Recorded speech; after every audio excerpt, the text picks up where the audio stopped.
Chapter 11. Jonas felt nothing unusual at first. He felt only the light touch of the old man's hands on his back. He tried to relax, to breathe evenly. The room was absolutely silent, and for a moment Jonas feared that he might disgrace himself now, on the first day of his training, by falling asleep. Then he shivered. He realized that the touch of the hands felt suddenly cold. At the same instant, breathing in, he felt the air change, and his very breath was cold. He licked his lips, and in doing so, his tongue touched the suddenly chilled air. It was very startling, but he was not at all frightened now. He was filled with energy, and he breathed again, feeling the sharp intake of frigid air. Now, too, he could feel cold air swirling around his entire body. He felt it blow against his hands where they lay at his sides and over his back. The touch of the man's hands seemed to have disappeared. Now he became aware of an entirely new sensation. Pinpricks? No, because they were soft and without pain. Tiny, cold, feather-like feelings peppered his body and face. He put out his tongue again and caught one of the dots of cold upon it. It disappeared from his awareness instantly, but he caught another and another. The sensation made him smile. One part of his consciousness knew that he was still lying there on the bed in the annex room.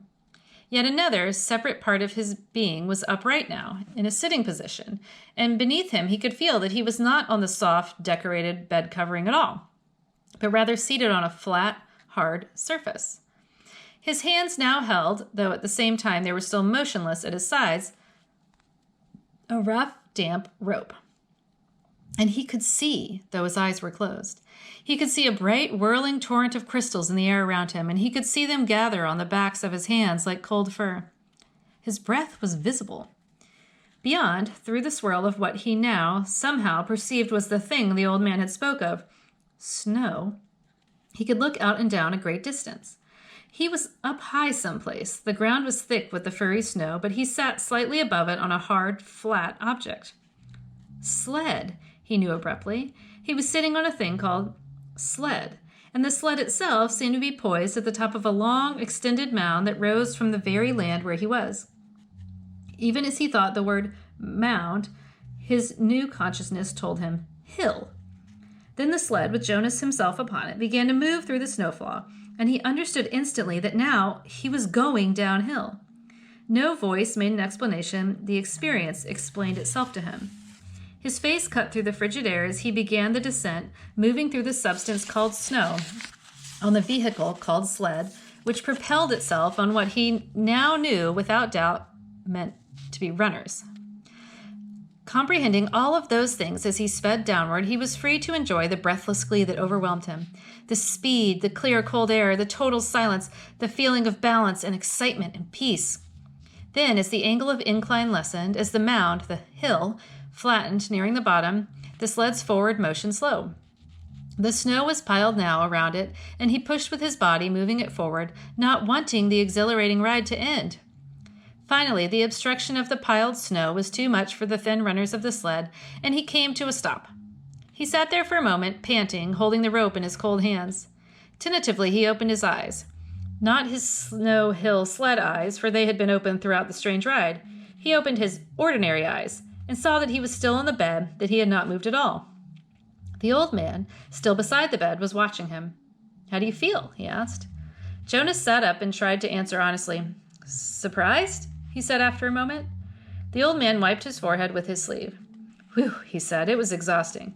But, even transmitting that tiny memory to you, I think it lightened me just a little." You did say I could ask questions?" "Do you mean you did say I could ask questions?" The man nodded, encouraging his question. "Do you mean that now you don't have the memory of it, of that ride on the sled anymore?" "That's right. A little weight off this old body." "But it was such fun, and now you don't have it anymore. I took it from you." But the old man laughed. "All I gave you was one ride on one sled, in one snow on one hill. I have a whole world of them in my memory. I could give them to you one by one 1,000 times, and there would still be more." "Are you saying that we, could do it again?" Jonas asked. "I'd really like to. I think I could steer by pulling the rope. I didn't try this time because it was so new." The old man, laughing, shook his head. "Maybe another day for a treat, but there's no time really, just to play. I only wanted to begin by showing you how it works." Now, he said, turning businesslike, lie back down. I want to. Jonas did. He was eager for whatever experience would come next. But he had suddenly so many questions. Why don't we have snow and sleds and hills? He asked. And when did we in the past? Did my parents have sleds when they were young? Did you? The old man shrugged and gave a short laugh. No, he told Jonas, it's a very distant memory. That's why it was so exhausting. I had to tug it forward from many generations back. It was given to me when I was a new receiver, and the previous receiver had to pull it through a long time period too. But what happened to those things? Snow and the rest of it? Climate control. Snow made growing food difficult, limiting the agricultural periods, and unpredictable weather made transportation almost impossible at times. It wasn't a practical thing, so it became obsolete when we went to sameness. And hills, too, he added. They made conveyance of goods unwieldy. Trucks, buses slowed them down. So, he waved his hand as if a gesture had caused hills to disappear. Sameness, he concluded. Jonas frowned. I wish we had those things still, just now and then. The old man smiled. So do I, he said, but that choice is not ours. But, sir, Jonas suggested, since you have so much power. The man corrected him. Honor, he said firmly. I have great honor, so will you, but you will find that that is not the same as power. Lie quietly now. Since we've entered into the topic of climate, let me give you something else, and this time I'm not going to tell you the name of it, because I went to test the receiving. You should be able to perceive the name without being told. I gave away snow and sled and downhill and runners by telling them to you in advance. Without being instructed, Jonas closed his eyes again. He felt the hands on his back again. He waited. Now it came more quickly, the feelings. This time the hands didn't become cold, but instead began to feel warm on his body.